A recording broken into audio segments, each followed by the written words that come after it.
limit for duty-free imports of specified inputs used for processing seafoods for export from the current 1% to 3% of FOB value of the previous year's export turnover. I also propose to allow duty-free imports of specified inputs, which is currently available for exports of leather or synthetic footwear, to exports of shoe uppers as well.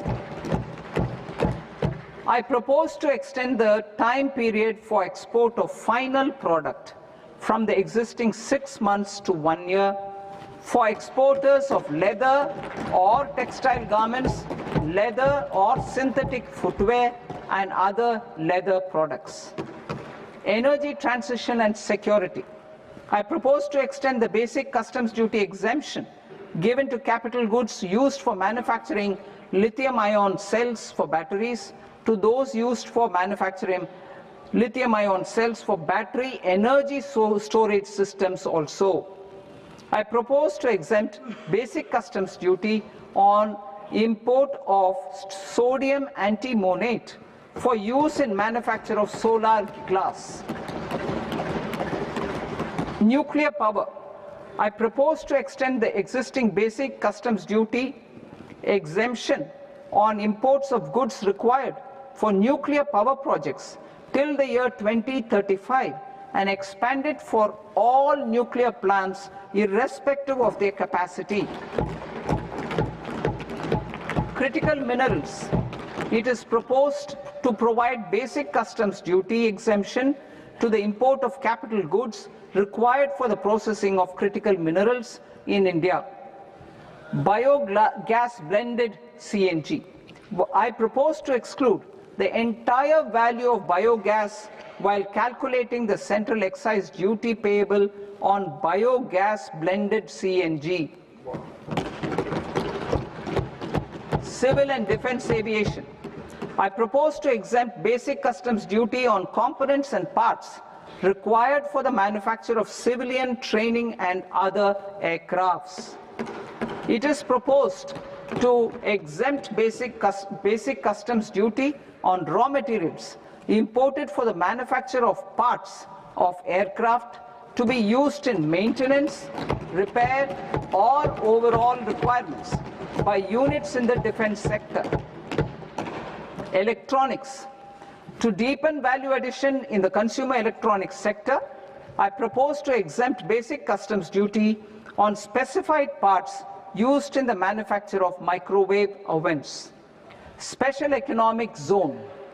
To address the concerns arising about utilization of capacity by manufacturing units in the special economic zones due to global trade disruptions, I propose as a special one-time measure to facilitate sales by eligible manufacturing units in SEZs to the domestic tariff area at concessional rates of duty.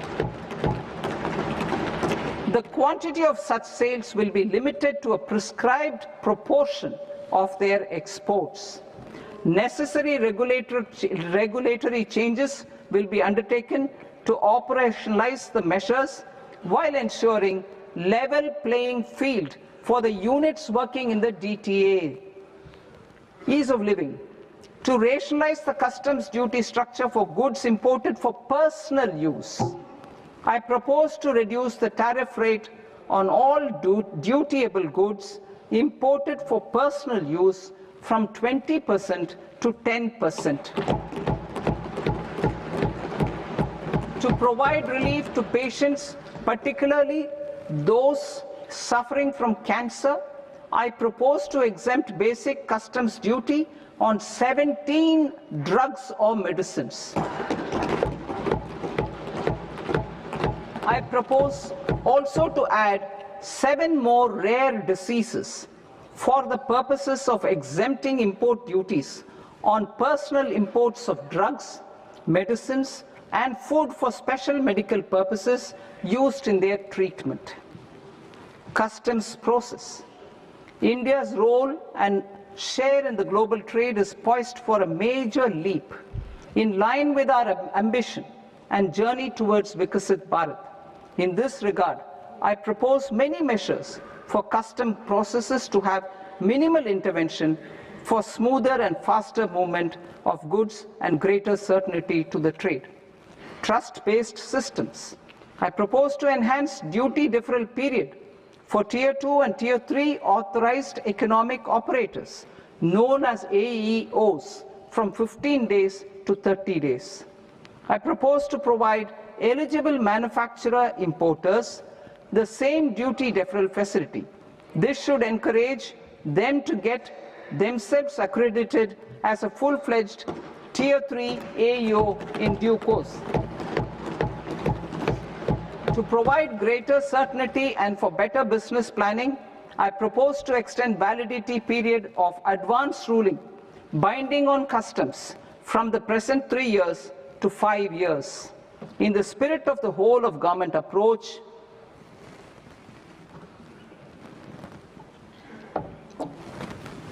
government agencies will be encouraged to leverage AEO accreditation for preferential treatment in clearing their cargo.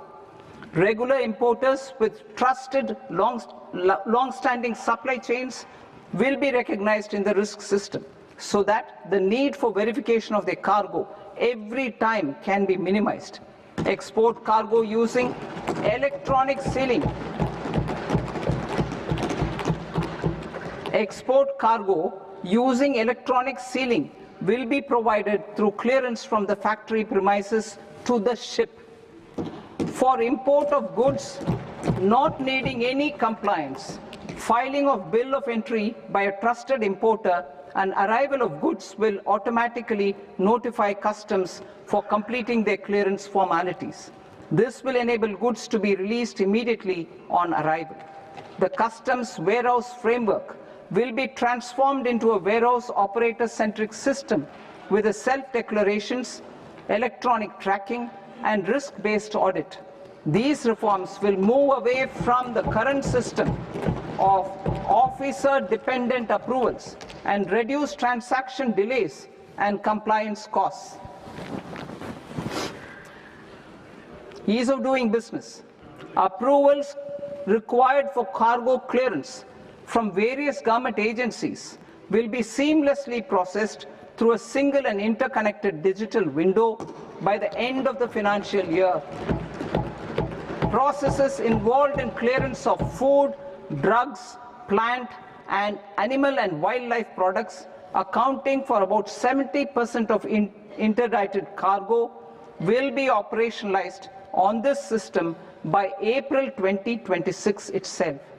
For goods not having any compliance requirement, clearance will be done by customs immediately after online registration is completed by the importer, subject to the payment of duty. Customs integrated system will be rolled out in 2 years as a single integrated and scalable platform for all customs processes. Utilization of non-intrusive scanning with advanced imaging and AI technology for risk assessment will be expanded in a phased manner with the objective to scan every container across all the major ports. New export opportunities to support Indian fishermen to fully harness the economic value of marine resources beyond our territorial waters. The following measures will be taken. A. Fish catch by an Indian fishing vessel in exclusive economic zone or on the high seas will be made free of duty.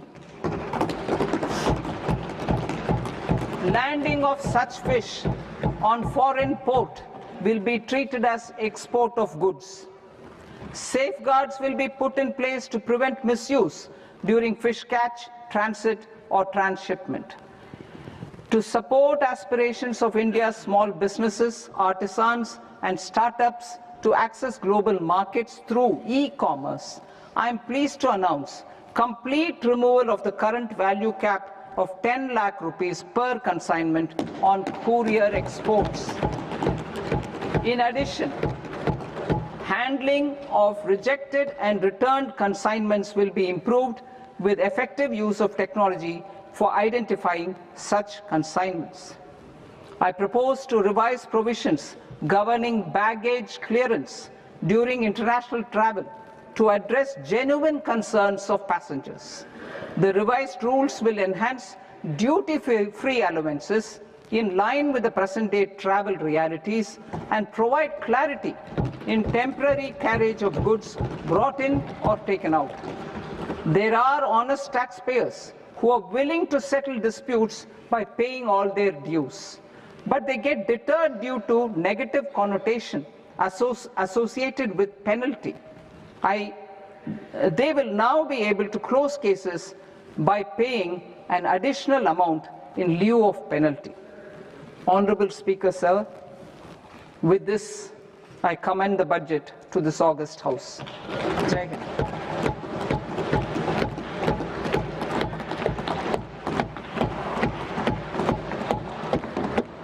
One and a half hours.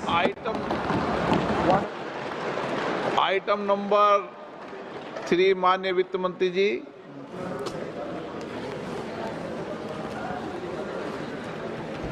Item number 2, sir. 3. Sir, with your permission, I rise to lay on the table of the following statements under Section 3(1) of the Fiscal Responsibility and Budget Management Act of 2003. Medium-term